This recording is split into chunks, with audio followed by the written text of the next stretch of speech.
All right, this next little thing that we're going to do, we're going to drag to add a new layer, and it's a little tricky for me on my little Mac laptop that I'm using at home.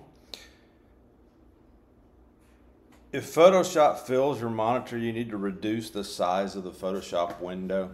So on a Mac, right here, I'm not full screen, but if you're full screen, you should be able to click over on the far right hand side and drag it over to where this isn't filling the whole window.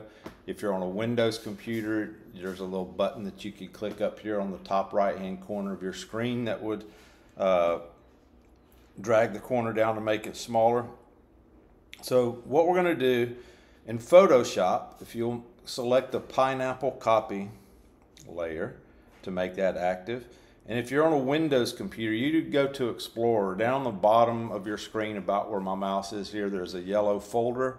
That's the File Explorer, and you would click that and you would go to, excuse me, or frog in my throat. You would go to Lesson 4 and then the flower, and you would simply drag it over to Photoshop. So on my Mac, when I go to that, and if you're on a Mac, it would be Finder, which Finder is right here. So you would click on Finder, you would go to your Lesson 4, and you would find this folder. What I'm having to do, because mine, I can't figure out how to split the screen, and for the essence of time, I figured out I could do it this way. So I'm just going to click on this flower, and I'm going to drag it over to Photoshop. And if I just hold it right here, you see how it flashed all of a sudden? And when I did that, it opened it up. So by doing that, I was able to put it in there. You could have also used Adobe Bridge, and you could have done the same thing by dragging that over, as long as you had a split screen. So right now, our flower is above the pineapple copy layer. So now that we're done importing, we can make Photoshop larger again. So I'm on my Mac, I'm going to click right there, and that fills things up again. So position the flower 2 layer in the lower left hand corner of the postcard so that it's about half of the top flower is visible. So I'm going to drag it to about right there. Yours doesn't have to be exactly like mine. Click the commit button, which is right there. Its layer icon indicates that Photoshop placed the image as a smart object. You see this little thing in the bottom right hand corner? It's a smart object, which is a layer you can edit without making permanent changes. You'll work more extensively with smart objects in the next lesson. If you don't see the commit transform button in the options bar, the Photoshop application window may be too narrow. Either resize the window to be wider or press enter or return, and that will commit your edit. So if I were to ask you, how can you create a new layer? And here's your options. Choose Layer, New, and then Layer. Choose New Layer from the Layers panel menu, or click the Create New Layer button at the bottom of the Layers panel. Are all of those correct? As a matter of fact, they are, and you will probably see that on a quiz sometime.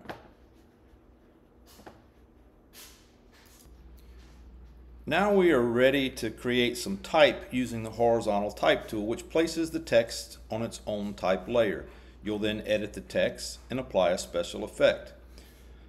First, we need to make the Hawaii layer visible. So go over here to Hawaii, click the little icon to make it visible. And then we want to deselect, we're gonna add text just below this layer and apply special effects to both layers. But we don't want any layers to be selected right now. So to do that, we can click Select, Deselect Layers, and now none of our layers are selected over there. In the Tools panel, select the Horizontal Type tool.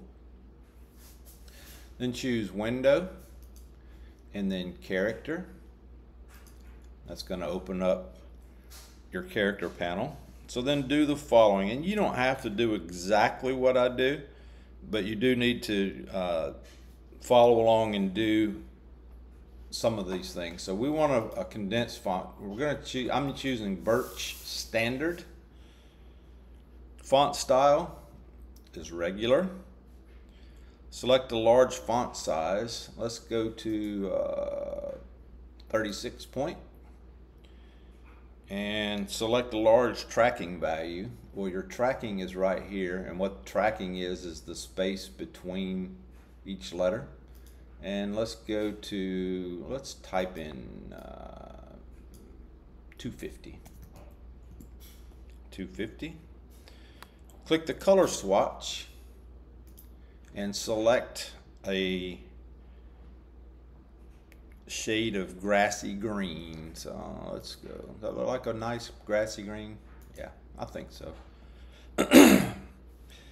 Then if your font does not have bold, so like right here, this one doesn't have bold. So down here, this is a little fake bold. If you click that button, I don't know how you say that word, when you hover your mouse over it, it's F-A-U-X. I'm gonna call it fake bold, but it does bold it somewhat. If you know how that word is spoken, you can tell me. If a font has a bold variant, always choose that instead of applying this little fake one. True bold fonts are precisely crafted to be consistent and well designed. This little fake one that I use is computer generated, so it may not be as clear. Click the all caps button, which is this button right there. And then select crisp from the anti-aliasing menu. Here's your anti-aliasing menu. Select crisp. And then click just below the W. No, wait. First, the other thing we do, click the center icon, because we want it, the text is going to go out from the middle. So click just below the W in Hawaii, and we're going to type Island Paradise. I-S-L-A-N-D-P-A-R-A-D-I-S-E. Island Paradise. All right, and then click the Commit Any Current Edits button at the top option bar right there. As we type, the text expounded out from the center because we selected centered text alignment. The Layers panel now includes a layer named Island Paradise with a T thumbnail right here, indicating that it's a type layer. This layer is at the top of the layer stack because no layers were selected when it was created. If the text is slightly off center relative to Hawaii text, you can select the Move tool and drag to reposition as needed. So I'm going to click on mine because I want mine down a little bit. And I'm going to put it about, see the little purple line going up? That's how I know it's in the middle. So there you go. That's how I want mine. So this is a great time to click File and then Save.